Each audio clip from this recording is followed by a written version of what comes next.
Hello, my name is Hayqa Afra with matric number A185415. My elective posting was a 2-week clinical exchange at Universitas Indonesia's teaching hospital, Rumah Sakit Cipto Mangunkusumo, which is also Indonesia's national referral hospital. Situated in the heart of Jakarta, RSCM is a living portrait of our country's healthcare system, complex, dynamic, and diverse. From the 4th to 15th of August 2025, I rotated through 2 departments, pediatrics and obstetrics and gynecology, 1 week in each. As an Indonesian medical student studying abroad, returning home felt deeply personal. I wanted to understand Indonesia's healthcare system, to sharpen my clinical skills, and to grow through collaboration with local doctors and students. But what I didn't anticipate was how transformative this experience would be, blending learning with vulnerability and culture with compassion. From day one, I realized I'd entered 2 different worlds. In pediatrics, every moment was urgent.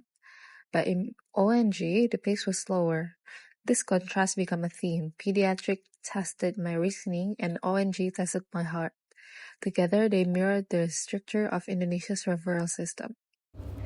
Pediatric posting began with a perinatology lecture by Prof. Riri. We learned newborn assessment, red flags for jaundice, and scoring system for abnormalities, a solid foundation before facing the clinics. At the Child Growth and Development Clinic, I met a 6-year-old with an intellectual disability, cheerful yet delayed in speech and learning. Then a 1-year-old with microencephaly. Later, I examined a healthy child, a sibling of a patient, and realized how much creativity pediatrics demands. Assessing while playing wasn't easy. It required adaptability, patience, and imagination. In pediatrics, I was immediately struck by how fragile yet resilient children are. Each patient encounter was a reminder that behind every diagnosis lies a story of growth, struggle, and love.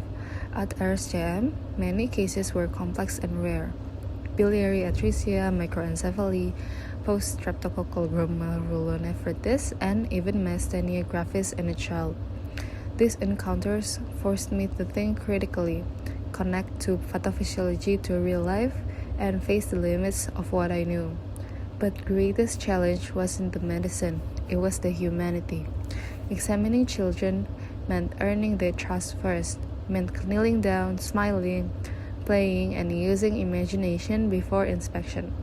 That moment reminded me that communication is the bridge between care and cure. I also practiced technical skills such as administering vaccines and inserting nasogastric tube. But what stayed with me the most was how every procedure began with reassurance, not instruments. Pediatrics taught me how to slow down, to observe, and to listen, not only to patients but to parents. By the end of the week, I realized that knowledge without empathy feels empty, and that sometimes the most healing thing you can offer is presence. Moving into obstetrics and gynecology was like entering a new rhythm, one that pulsed with anticipation, patience, and grace. If pediatrics taught me to nurture life, ONG taught me to witness its beginnings. Watching a cesarean section was both humbling and awe-inspiring. The sterile theater suddenly filled with a newborn's first cry, a reminder of why medicine exists at all. In the fetal-maternal clinic, I observed how consultants balance clinical excellence with deep compassion, translating complex risk into reassurance for anxious parents. It struck to me that ONG is not just about precision, but also presence.